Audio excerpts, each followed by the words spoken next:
Hello नमस्कार, मैं हूं अंजलि मुद्गल और मेरे साथ है मेरे सहयोगी सोनू शर्मा। एक बार फिर से हम हाजिर हैं। बड़ौदा उपचुनाव का जो रण फिलहाल चल रहा है उस पर हम बातचीत करेंगे। और देखिए, तैयारियां जोरों शोरों पर हैं। सभी जो राजनीतिक दल हैं वो पूरी जोर आजमाइश अपनी लगा रहे हैं कि किसी भी तरह से बड़ौदा सीट को अपने हाथ में वो ले लें। बैकग्राउंड क्या है सभी उम्मीदवारों का, जो प्रत्याशी उतारे गए हैं चुनावी मैदान में सभी दलों की तरफ से, उनका पूरा हिस्ट्री बैकग्राउंड क्या कहता है, ये सोनू से हम जानेंगे। सोनू, शुरुआत किससे करें, बीजेपी से? बिल्कुल, बीजेपी के योगेश्वर दत्त चुनावी मैदान में हैं और उम्मीदवार हैं बीजेपी की तरफ से उतारा गया। पिछले चुनाव में भी वही थे। तो चुनाव लड़ने के लिए जाहिर सी बात है संपत्ति सबसे ज़रूरी होती है। ये भी देखा जाता है कि किस उम्मीदवार के पास कितना बैलेंस है, पार्टी भी देखती है और प्रचार में भी पैसा खर्च होता है। तो सबसे पहले बात हम बीजेपी की करेंगे। बीजेपी की तरफ से योगेश्वर दत्त चुनावी मैदान में हैं। तो जाहिर सी बात है योगेश्वर दत्त खिलाड़ी रहे हैं, पुलिस की नौकरी की है, डीएसपी से अभी उन्होंने वीआरएस लिया था।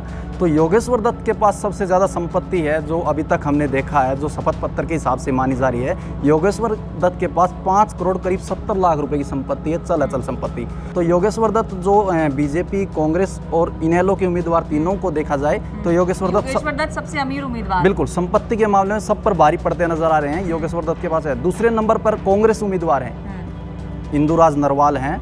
उनकी संपत्ति करीब 70 लाख रुपए है। हालांकि योगेश्वर दत्त से वो संपत्ति के मामले में काफ़ी पिछड़ गए हैं। 70 लाख रुपए करीब, हाँ, दूसरे नंबर पर है। उनके पास चल और अचल संपत्ति है जो वो करीब 70 लाख रुपए है। तीसरे नंबर पर संपत्ति के मामले में इनेलो उम्मीदवार है जोगिंदर के पास करीब 30 लाख रुपए की संपत्ति है। इस चीज से भी कोई फर्क पड़ता है सोनू कि कौन अमीर उम्मीदवार है, कौन गरीब उम्मीदवार है? क्योंकि एफिडेविट जो देते हैं सभी जानकारियां देनी होती है, लेकिन क्या चुनाव पर इसका किसी तरह से कोई असर पड़ता है? नहीं, तो इससे कोई वो फर्क नहीं पड़ता कि आपके पास कितनी संपत्ति, लेकिन एक ये चुनाव आयोग को ब्यौरा देना होता है। कई ऐसे देखे जाते हैं कि मामले में, एजुकेशन के मामले में फर्जी बता दिया जाता है। तो चुनाव आयोग को एक जानकारी देनी होती है आपको कि आपके ऊपर कितने केस हैं। आपके पास इन तीनों में से सबसे ज्यादा कौन है? एजुकेशन की अगर बात की जाए तो योगेश्वर दत्त ने बीए कर रखी है एमडी यूनिवर्सिटी रोहतक से। इंदुराज नरवाल ने भी बीसीए कर रखी है, बीए कर रखी है। और जो ये है जोगिंदर ने भी बीए कर रखी है। तो बैचलर है सभी, अभी तीनों में मामले में बैचलर है। तो एजुकेशन के मामले में तीनों बराबर हैं, बैचलर डिग्री कर रखी है।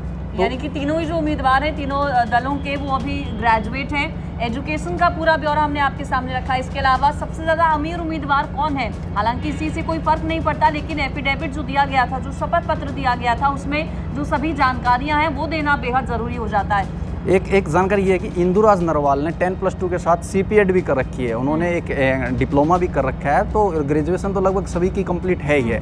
तो अभी मुकाबला कांटे की टक्कर चल रही है। पता ही होगा, बड़ौदा की बात हम बता ही रहे हैं आपको। तो इसमें जानकारी यही थी अभी तक के लिए। बिल्कुल, तो आज के इस वीडियो में इतना ही, लेकिन कल फिर से हाजिर होंगे एक नया वीडियो लेकर। और जो अंदर खाने की खबरें बड़ौदा उपचुनाव से जुड़ी हुई, वो हमारी कोशिश रहेगी कि आप लोगों तक पहुँचाएं।